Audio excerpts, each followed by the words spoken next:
الحمد للہ رب العالمین والصلاة والسلام علی سید الانبیاء والمرسلین۔ اسلام کے تیسرے خلیفہ حضرت سیدنا عثمان غنی رضی اللہ تعالیٰ عنہ نے ایک مرتبہ خطبہ دیتے ہوئے ارشاد فرمایا کہ میں نے حضور سید عالم صلی اللہ تعالیٰ علیہ وسلم کو فرماتے سنا ہے کہ حضور نے فرمایا کہ برائیوں کی ماں سے بچا جائے۔ حضور نے فرمایا کہ تم سے پہلے ایک شخص تھا جو دنیا سے الگ تھلگ رہ کر، لوگوں سے الگ تھلگ رہ کر عبادت کیا کرتا تھا، وہ بڑا نیک شخص تھا۔ حضرت عثمان غنی فرماتے ہیں کہ حضور علیہ الصلوۃ والسلام نے فرمایا ایک مرتبہ ایک عورت جو ہے اس کا دل اس پر آ گیا، اس نے اپنے خادم کو اس عابد کے پاس بھیجا اور اس کو کہا کہ ایک گواہی کے سلسلے میں تمہاری ضرورت ہے۔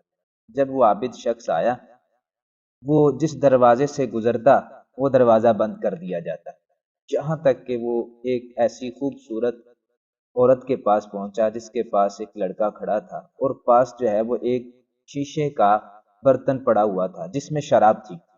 وہ عورت بولی، کہنے لگی کہ میں نے تمہیں کسی گواہی کے لیے نہیں بلایا، بلکہ اس لیے بلایا ہے کہ تم میری نفسانی خواہش کو پورا کرو، یا پھر اس لڑکے کو قتل کر دو، یا یہ شراب ہے یہ پی لو۔ اگر تم نے یہ نہ کیا، یعنی نہ مجھ سے بدکاری کی، نہ اس لڑکے کو قتل کیا، نہ شراب پی، تو میں شور کروں گی اور تمہیں ذلیل و رسوا کر دوں گی۔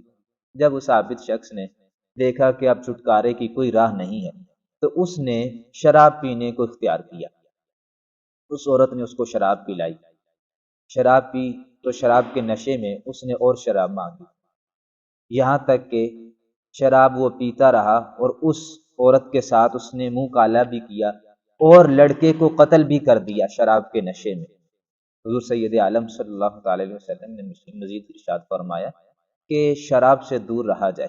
اللہ کی قسم، شراب نوشی اور ایمان ایک شخص کے سینے میں دونوں جمع نہیں ہو سکتے۔ فرمایا اگر کوئی ایسا کرنا چاہے تو ان دونوں میں سے ایک چیز دوسری کو باہر نکال پھینکے گی۔ آپ نے دیکھا کہ وہ اس عابد کو جب بدکاری کے لیے کہا گیا، اس نے کہا نہ میں ایسا کام نہیں کر سکتا۔ جب قتل کے لیے کہا گیا کہ اس لڑکے کو قتل کر دو، اس نے پھر بھی انکار کر دیا۔ لیکن وہ نادان عابد جو ہے وہ شراب پینے پر راضی ہو گیا، تو شراب کی نحوست سے اس نے اس عورت کے ساتھ منہ کالا بھی کیا اور جو ہے وہ قتل بھی کر دیا۔ اصل میں حقیقت میں اس نے جو ہے وہ برائیوں کی ماں کو اختیار کر لیا تھا، برائیوں کی چابی کو اس نے اختیار کر لیا، جس کی نحوست سے کئی برائیاں جو ہے وہ جنم لیتی ہیں۔ اسی لیے حضور نے فرمایا کہ شراب جو ہے وہ برائیوں کی ماں ہے۔